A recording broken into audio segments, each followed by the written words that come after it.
Hi, I'm Ryan. I'm Jacob.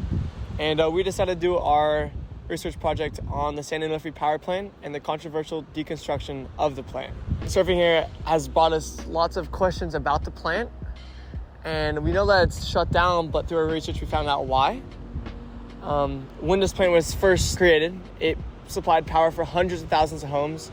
And in recent years, it's become unpractical. There have been problems with the high pressure system that causes a vibration at high RPMs for the turbines. It starts to heat the ocean because it brings in nice cool water from the ocean, and then as it cools it, the water gets hot, so that water is all pushed straight back out to the ocean. We found that there are many YouTube videos regarding this nuclear plant.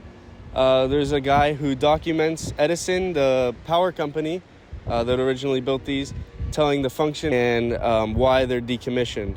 Through those videos, we learned a very important problem that they have here, and that is their storage of the radioactive waste. They used to store it in pools, and the government was supposed to come up with a plan to store them. But in the recent years, that plan has gone to trash, and they are stuck.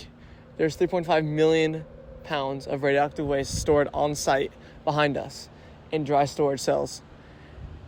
And this has caused mass distress in the San Clemente area. And around 30 feet away is the ocean, and leaking into the ocean would be destructive. So as we started our research, we found a lot of uncredible sources and misinformation everywhere, and really mixed answers about the real reason they started the decommissioning process.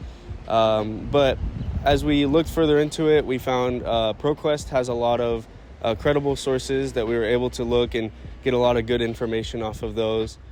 And after a little bit more research, I actually contacted the Songs officials. I left a voicemail, and I didn't get anything for a little bit, up until a couple of days later. I was in 4th period ceramics class, and I got a call.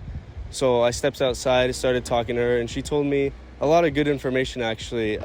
Just wondering what we were doing with this video, and she told me that the Navy actually owns all this land, and when they heard that they were decommissioning the Edison nuclear power plant, they wanted their land back. So after a little bit of talking to her, she also said that the government is pressuring them, and the Navy is also pressuring them, but they need to get this dry storage nuclear waste off site because they don't want to be storing it anywhere close to the ocean anymore.